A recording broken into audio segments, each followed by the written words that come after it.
We reflect first on that victory for the Germans against Hungary. It was harder work than it was against Scotland, but in the end, they got the job done. Musiala once again shining. What a prospect he is. Gundogan then sealing the deal in the second half. Hungary had chances. Manuel Neuer pulled off a couple of great saves, but in the end, it's the Germans who take all at 3 points, and we welcome former German international Jurgen Klinsmann to the show. No, listen, hold on a minute, hold on. What's wrong? This is news to us. What you thought we were going to start with Scotland? This is news to us. We need to restart this show. What's the problem? The main event. What? Scotland drawing? Scotland drawing. Or not losing, I suppose. Seriously? No one cares. Right, Jurgen, let's talk about Germany. As I mentioned, a tougher opponent than obviously Scotland were, but still another great display. Yeah, I mean, obviously, it's fantastic to start into the tournament with 2 wins. The first one, because Scotland was not really there in the first game. They showed up today then, a little bit in delay. But then, obviously, they took care of business tonight with that 2-0 win, which was not an easy game. And I have to say, Manuel Neuer saved a couple of occasions there for the Hungarians. They had the opportunities. They could have scored a goal. But at the end of the day, got the job done. You have 6 points after 2 games. You are already through to the round of 16. And and I think the party really starts rolling in Germany. The people start to believe in this team. They start to enjoy themselves, not only in the stadiums, but also in all the cities around Germany and the fan festivals. The atmosphere is very, very positive. So for an overall exciting, successful tournament, you need a good host. And I think so far they've been a good host. Yeah, indeed. How would you sum up them? The trains are not running on time. But, all right, well, don't. Have you seen the queues? You're not there. Why would you bring that up? Well, yeah, I'm thinking about other people. Yeah, I know. Always get at least Hungary giving. Yes, exactly. At least Hungary kept Germany honest today, which is what Scotland didn't do. They offered the threat on the counter-attack. Manuel Neuer had to make some very good saves. And so they kept until that second goal went in, which obviously was in the second half. At least Hungary kept them honest in terms of a threat on the counter-attack. So that was good to see, but it wasn't as impressive a performance. But Hungary were more organised. Yeah. They were more disciplined. And as I say, they did have that out ball over the top or on the counter. And so, yeah, it's pretty much a perfect start from the German perspective. 2 wins. To my knowledge, I don't think they've picked up any injuries. He was able to take some players off and give them a rest. So, a pretty good performance. Overall, Stevie, you look at this. What did we learn about Germany from this tie that we made from the first? Listen, my problem with the Scotland game was because Scotland were as poor as they were. Was this the real Germany going forward in particular? Because there wasn't a lot of resistance, and we saw today that they're the real deal going forward. They'll push anybody back. They get the 2 goals. They controlled the game pretty much.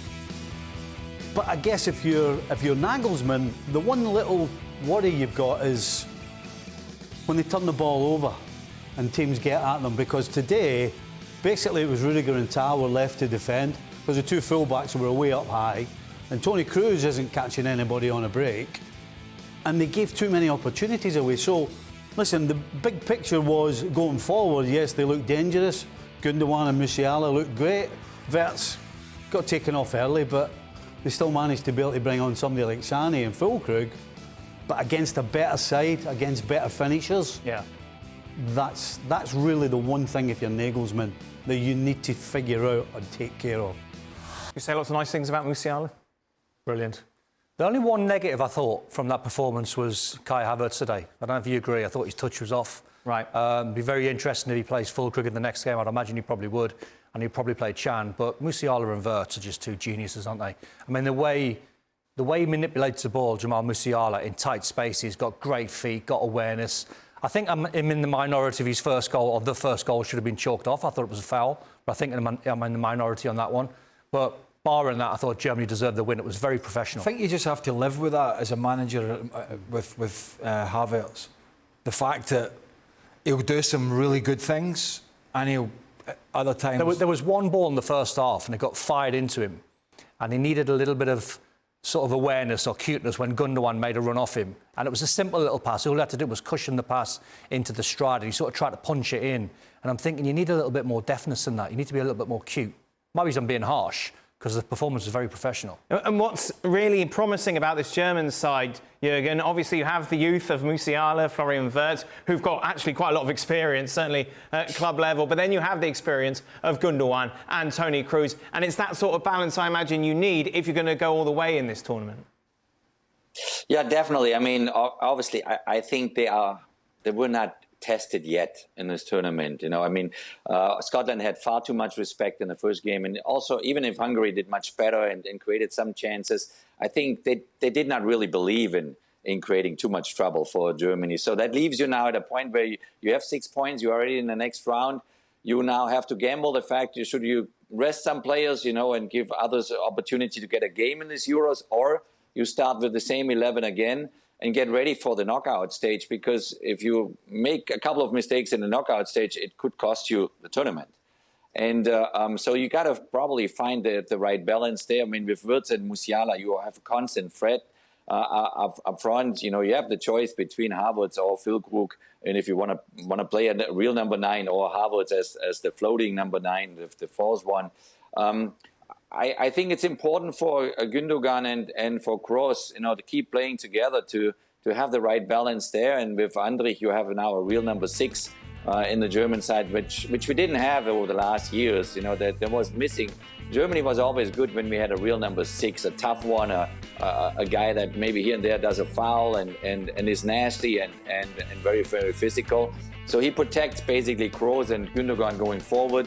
I hope that he continues playing his starting 11 to be ready for the knockout phase, because if you now just give people a rest, and you lose a little bit of a rhythm, you might get punished, depending obviously who you're going to meet in the round of 16. But for years, I always kind of remember this drama with England over the Steven Gerrard and his partners there in midfield. What is the right fit there, and right now I think it looks like they're doing really well. Gundogan and Kroos together, they split responsibilities, because they are both players that badly want to have the ball all the time. They want to have more than 100 touches a game and run the show. And it looks like, there's no problem with that. They split the job, but it will be different once the knockout phase starts. Yeah, you have to temper it a bit, don't you? It's been, they're at home. There's a pressure for being at home, of course there is. But it's been an extremely poor Scotland performance, and then Hungary. I mean, it's not exactly two powerhouses of European football. Obviously Switzerland are on 4 points. It looks like I don't know if they're already qualified on 4 or not. I mean, Scotland can get to 4, but they'd probably have to score a bunch of goals.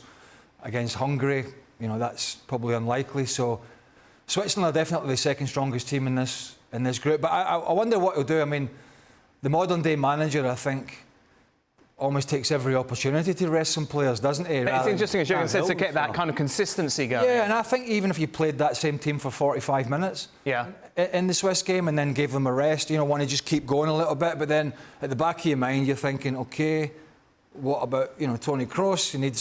Does he need to keep going? He's well into his 30s, and Gundogan's played a lot of football this year.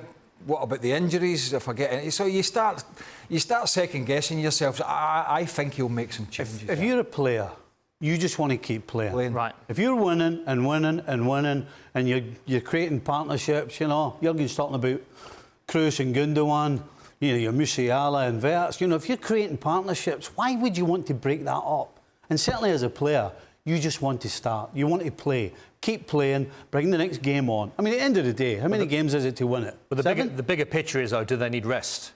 That's the bigger picture. That's the big decision from the coach, isn't it? Do I keep momentum and play my strongest side and go 3 wins out of 3, top the group with 9? Everyone thinks Germany are impressive. I suppose the games haven't been frantic, haven't it? It hasn't been end for 90 minutes. Is it? I've said it. It's like 7 games. You telling me that guys can't play 7 games every 4 days? No, they can, but I think sometimes the coach as well, the modern day coach especially, I think they look at the bigger picture in terms of not just my starting 11. Can I give Füllkrug some minutes because that'll do him good mentally? Right. Can I give Emre Can some minutes? Do I want to rest? Or do I want to break that partnership between Tar and Rudiger, who I thought were brilliant today? there might be some tweaks where you're just keeping some squad players happy just in case you need him going into the last 16 quarter-final semis. Jürgen, to this Füllkrug-Havertz debate, what is it that Havertz gives you that Füllkrug doesn't, and why Nagelsmann prefers him up front? Well, I mean, you have two completely different players. I mean, with Füllkrug, you have the old school number 9 as a target player up front and a great finisher. And with Havertz, you just really confuse the opponents because he makes the runs also over the wings. He comes in and he opens up space in the middle. Then sometimes, if he's not in the middle, then the two center backs from the opponents, they're lost. They don't have anybody to defend against. And so different types. Obviously, Nagelsmann likes Havertz, likes to do that kind of confusion for the opponents. I'm more the traditional person. I like a real number 9 and a target player up front there. To have that option is fantastic for him, and it's something that you have to handle. I saw Havertz coming off today. He was upset. He was upset. He doesn't want to kind of get off at 60 minutes and gives Füllkrug now 30 minutes. He wants to score his goals too. He's hungry for goals. The same is Füllkrug. So now it's going to be interesting now how he handles the next game. Another argument might be, if you have 2-3 guys on yellow cards, maybe you want to kind of leave them out because you need them badly in a knockout phase. Knockout phase, you play. It's literally that's do or die once the round of 16 starts. So there might be an argument to have to rest 2 players possibly. I mean, for Nagelsmann, it's a good options to have, and I'm really curious how he will handle now the Sunday game. It's not really a debate, though, is it? I mean, Füllkrug might play in the Switzerland game because of game time, but I'll guarantee you, in a proper match, that if Germany continue, Havertz will play for the reasons we talked about this the other day. And picking off the back of what Jürgen's saying, it's the different players, and it's Havertz's movement. Plus, not that his movement is absolutely brilliant, but he does wander around a bit. And his link-up play is generally better than it was today. I mean, it was a little sloppy today on those passes. But what he gives you as well, he also gives you that physicality like Füllkrug as well. He's not quite as big and powerful, but he is good in there. If you remember back, particularly to his Leverkusen days, scored a lot of goals with his head. So he offers up a little bit more and a little bit of things that are different in terms of the movement and allowing the runners to come from the middle of the park and from wide position. So I think it's crystal clear he'll play in all the games. And apart from the fact if he gets a rest in a game that doesn't mean a lot, and Füllkrug will come off the bench as the big sort of traditional, get the ball in the box. We're a bit desperate with 20 minutes to go and see if we can get on the end of it, not doing him any disservice. So what do you think? Probably this is for Jürgen. What happens? Just say Denmark beat England. What does Nagelsmann do? Because they play the whoever wins this group will play the second in England's group. So what happens if Denmark beat England? What does Nagelsmann do? Do you think that affects his decision at all, Jürgen? Oh, I could imagine, yes. I think Steve is right there because no, you want to go here from game to game. You want to make sure you win only your next game, and that's a tournament. A tournament is different to a year-long championship. The Premier League or the Bundesliga, they have 34 games in the Bundesliga or 38 in the Premier League, and you can fix something, that you did wrong, at a certain point.